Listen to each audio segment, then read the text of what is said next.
مرحبا. مرحبا شورا بخيرات من برنامجنا. سرچاواره ایرو پیشنگه پرتغال کردی لباتمان چی با متوازن که ای وشان خانه ام پرسکه جواب کن لگور و باندورا و پیشنگه لسر ای وشانگره چاوایا yani ez peşi ve bejim ve van tişteva tey Türkiye kuru reklama van kime van tişteva Türkiye kuru te nasil بله و ام بجن وقت بگم الباتمان نه گلک نویسکاری می باتمانی هنه او تین ناس انت کتابه خوی میزاتکن و گل جوان ناست که و اجبروی گلک مهمه بله علاقه گل چاول گوری دیتنا و یعنی هری زیدم که ویج پسن لگورا گفت چند روزا پشانگه هه کتابه هری زیدات فروتون ای وشان خانه و کجانت کاری ویج بیج yani چند پرتوکی مثلا که هنه و گلک رابط بینن ده هر پشانگه ده ve dişaka vaka klasik Malay Ceziri Faqih İran و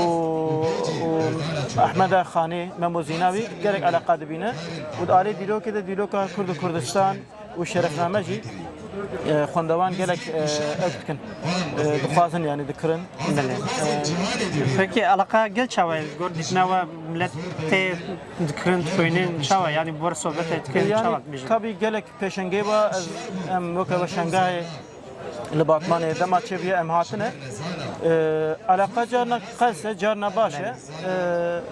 جبو ایرو هنک قلس در باسو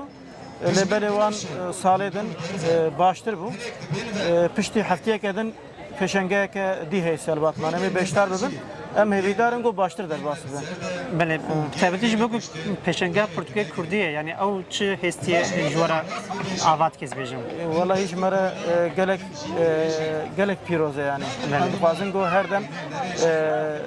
peşenge خصوصا كتاب سر زمان كردي بين شكرن قال بقيمته يعني قال جي بهتر قيمته ديجو سرنابي كرديه رابطه يجي باشا ماليا واس باسكن سپاس خوش خدای راضی ماليا